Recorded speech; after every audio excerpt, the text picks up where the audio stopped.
Today we're going to work on a foot drill, and you can utilize foot wedges, or if you have mini bands, you can use those as well. I'm going to start showing you on the left side. So what I'm going to do first is I'm going to elevate my big toe.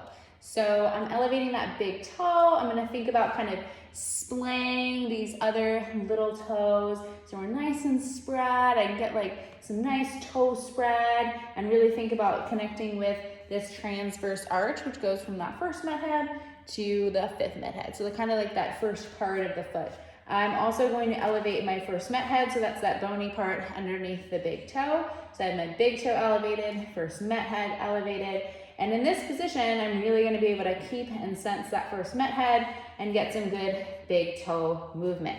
I'm also going to find utilizing a wedge or some type of reference on the heel helpful. You don't need to elevate it too high, but just so you can really sense and maintain that heel contact as we go through all of these different exercises.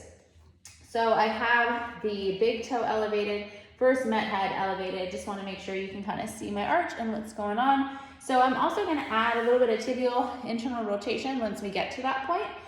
But here, ideally, I'm going to think about sending kind of my foot forward, essentially as far forward with the shin as I can go while maintaining that heel heavy contact. If I feel like I need to lift the heel, then I've kind of reached my sort of end range. So in this position, I'm finding that adjusting here and kind of going forward. And as we go through pronation, we really want to find that splaying of the arch, so the arch can kind of lengthen into the ground below. We're maintaining that heel heavy as the knee goes forward.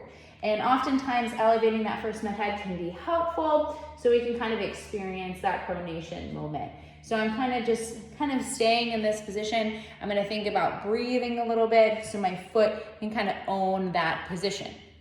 From there, I'm going to think about adding that tibial internal rotation. So I'm literally going to grab a hold of the skin around my tibia, and as I go forward, I'm going to think about kind of bringing it in, kind of wrapping around so I can find a little bit of more of that tibial internal rotation. So I'm coming in on that exhale. As I think about coming forward, exhale, finding the inside edge of the heel, keeping that connection with the first met head, and then inhale, come back.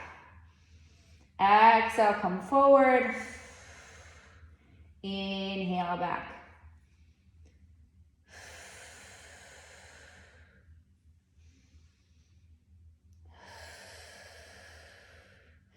So ideally, after we perform this kind of tibial internal rotation drill with that big toe elevated, first met head elevated, watch that you're not scrunching through these little toes, so keeping the toes splayed and relaxed. And then kind of add in that tibial internal rotation, using the foot references to help gain that kind of internal rotation and pronation moment at the foot. And then I'm going to kind of just walk around and see how I feel. Do I feel like I can sense the ground a little bit more with my foot? You might notice just a big difference. On the right side, I'm going to face you and do the exact same thing. I'm going to place big toe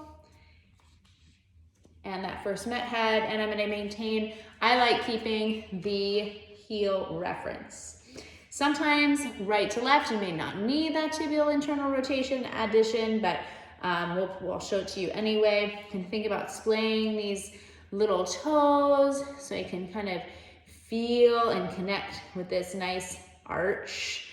And I'm going to do the same thing. I'm going to think about kind of that heel coming forward without losing that heel contact. So the foot coming forward, that heel contact, losing. And then I can just kind of hold there and take a few breaths. And then from this front side, I'm going to show you that kind of tibial internal rotation drill. So I'm coming inhale back here, and then thinking about exhale as I come forward. So I'm literally thinking about kind of twisting and kind of bringing my knee towards like the first and second toe. This side, it's a little harder for me to maintain that heel heavy position, so I'm going to really focus on that. Inhale, and exhale.